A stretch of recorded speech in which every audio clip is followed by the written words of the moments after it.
The rejection that changed the world. Imagine this situation. You are sitting in your room. You are holding your phone. You are waiting for an email. It is a very important email. You applied for your dream job. You know you are good enough. You know you work hard. You are ready to change your life. And then the phone buzzes. You open the email, your heart is beating fast. But the email does not say congratulations. It does not say welcome to the team. It says no. They do not want you. They think you are not good enough. How would you feel? Would you cry? Would you be angry? Would you give up? Most people would give up. Rejection hurts. It makes us feel small. It makes us feel like failures. But today, I want to tell you a story about a man who did not give up. I want to tell you about a man who took that no and turned it into $19 billion. Yes, you heard me correctly. $19 billion. This is a true story. It is the story of the man who created WhatsApp. And the most amazing part, the company that rejected him. The company that said no ended up paying him billions of years later. So relax. Take a deep breath. Listen to my voice. Let's practice your English listening. Let's learn some new words. And let's find out how being unemployable can sometimes be the best thing that ever happens to you. Let's go back in time. Let's go back to the year 1992. We are not in the United States yet. We are in a country called Ukraine. It is a cold place. Life is very difficult there. There is political trouble. People are poor. A young boy named Koum lives there. He is 16 years old. His life is not easy. His house does not have hot water. Can you imagine that? Taking a shower in freezing cold water every morning? His family is afraid to talk on the phone because the government might be listening. He wants a better life. He dreams of freedom. So he and his mother decide to leave. They decide to move to the United States of America. They want to live the American dream. But when they arrive in California, it is not like the movies. It is not all sunshine and beach parties. It is a struggle. I want you to remember this word, struggle. To struggle means to try very hard to do something when it is difficult. If you are learning English, maybe you struggle with grammar. Maybe you struggle to understand fast speakers. Koum struggled to survive. He and his mother were very poor. They lived in a tiny apartment.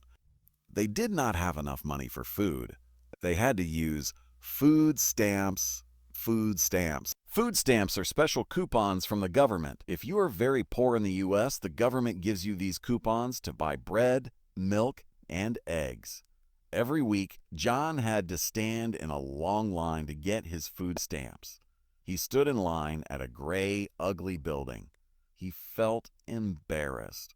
He looked at his shoes. He did not want anyone to see him. He felt like he had nothing.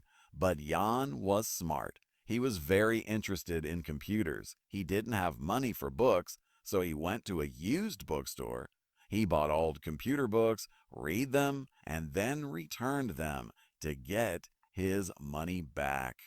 Think about that. He was so determined to learn that he borrowed knowledge. He taught himself how to program. He learned how to write code. And eventually, he got a job at a big company called Yahoo. There, he met a man named Brian Acton. Brian was different. Brian was American. He was older. But they became best friends. They both loved honest work. They both hated fake corporate things. They worked together for many years. But after a long time, they got tired. They were bored. They wanted a change. So in the year 2007, they both quit their jobs. They left. Ooh, eh? They took a year off. They traveled to South America. They played ultimate frisbee. They relaxed. It was a nice break. But eventually, the money started to run out. They needed to work again. It is now the year 2009. This is the most important year in our story. Brian Acton decides to apply for a job at a new famous company. You know this company. It is called Twitter. Brian goes to the interview. He talks to the managers. He thinks, I am a great engineer. I have experience. They will hire me. But Twitter says, no, Brian was rejected. But he did not get angry. He went to Twitter, the website, and he posted a message. He wrote, got denied by Twitter HQ. That's okay. Would have been a long commute. A commute is the drive from your house to your work. He was making a joke. He was staying positive. Then he applied to another company. Oh, a very big company, Facebook. Facebook was the coolest place to work in 2009. Everyone wanted to work there. Brian applied. He waited. And guess what? Facebook said, no. Rejected again. Two of the biggest companies in the world told him he was not good enough. Koum was also looking for work. Nobody was hiring them. They were two talented engineers, but they were unemployed. In fact, they were unemployable. Have you ever felt like that? Have you ever felt like the world does not want your talent? It is a lonely feeling. But here is a secret. Sometimes when a door closes, a window opens. Koum bought a new phone. It was an iPhone. He looked at the screen. He saw the App Store. He didn't know it yet, but that idea was worth billions. The idea that almost failed so. What was the idea? Today, when you think of WhatsApp, you think of messaging. You think of texting your friends. You think of sending photos and videos. And listen carefully because this is surprising. The original idea was not for messaging. Koum wanted to create an address book. You know the list of names and numbers in your phone? He wanted to make that list smart. He wanted to create statuses. A status is a short message next to your name. Jan wanted an app where you could see what your friends were doing before you called them. For example, next to your name, it would say, I am at the gym, or I am in a meeting, or I am sleeping. Do not call. That was the whole idea. No chatting, no texting, just a list of names and statuses. He called it WhatsApp because it sounds like what's up. What's up is a casual American greeting. It means how are you or what is happening. Jan was very excited. He started to build the app. He wrote the code. He worked day and night. He launched the app in the App Store, and then silence. Nobody downloaded it. Well, maybe a few friends, but nobody used it. It was boring. Think about it. Why would you open an app just to see that your friend is at the gym? It was not exciting. And there was another problem. The app was broken. It crashed. It used too much battery. It was a failure. Jan started to lose hope. Remember the word struggle? He was struggling again. The money was gone. His idea was failing. He felt the same way he felt when he was a boy standing in the food stamp line. He felt small. One day, he went to play frisbee with Brian. He looked at Brian and said, I think I should quit. I should go look for a job. This app is not working. This is the turning point. This is the turning point. This is the moment where most people stop. This is the moment where dreams die. But Brian was a true friend. Brian looked at Jan and said one sentence, a simple sentence. He said, you would be an idiot to quit now. Give it a few more months. An idiot is a strong word for a stupid person. Brian was speaking like a brother. He was saying, don't be stupid, be patient. So Jan waited. And then something lucky happened. Apple, the company that makes the iPhone, released a new feature. It was called push notifications. Before this, you had to open an app to see if anything changed. With push notifications, the phone could buzz or ping even when it was in your pocket. Jan updated WhatsApp. Now, when a user changed their status, everyone in their contact list got a notification. Ping, Jan is at the coffee shop. Ping, Brian is free to talk. Suddenly, something funny happened. Jan's friends started using the statuses to talk to each other. One friend would change his status to, hey, are you guys going to the bar tonight? Another friend would change his status to, yes, I will be there at 7 p.m. They were using the status updates like text messages. Jan saw this and he was shocked. He realized he was wrong. People didn't want to know where their friends were. They wanted to talk to their friends. At that time in America and in many other countries, sending a text message, SMS, was expensive. You had to pay for every single message. But WhatsApp used the internet. It was free. John pivoted. To pivot means to change direction quickly. It is a business word. He changed the app. He added a simple chat button. He made it a messaging app. And suddenly, boom, it exploded. People loved it. It was simple. It was fast. And it was free. Within a few months, they had 250,000 users. Then 1 million, then 10 million. Brian and Jan were working in a small, dirty warehouse. They wore blankets because they didn't want to pay for heating. They worked long hours, but they were happy. They had a strict rule for their company. No ads, no games, no games, no gimmicks. A gimmick is a trick to make you buy something. Jan hated advertising. He remembered being poor. He remembered that ads make you feel like you need to buy things you can't afford. He wanted WhatsApp to be clean and private. The app kept growing. It grew in Brazil. It grew in India. It grew in Europe. It became the biggest communication app in the world. And who was watching? Do you remember the company that rejected Brian? Do you remember the company that said no? Yes, Facebook. Facebook saw this little app growing bigger and bigger.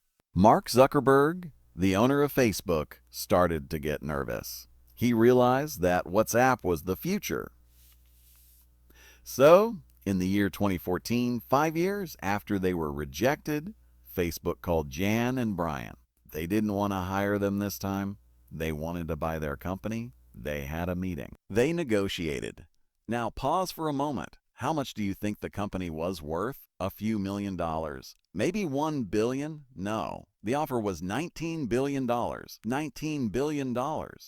It is a number so big, it's just hard to understand. It is more money than some small countries have. The two men who were unemployable, the two men who couldn't get a job, were now the richest men in the room. But the story does not end with the money. The most beautiful part of the story is what happened on the day they signed the contract. The full circle, we are now at the end of our story, but this is the most emotional part. It is time to sign the papers. The deal is done. Facebook is buying WhatsApp for $19 billion. Usually, when people sign a big business deal, they go to a fancy office.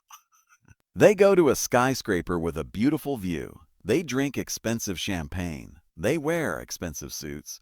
But John Koum did not want to do that. He told the lawyers and the businessmen, "I want to sign the papers in a specific place."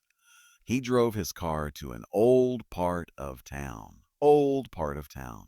He drove to a building that looked sad and gray. It was the social services building. Do you remember part 1?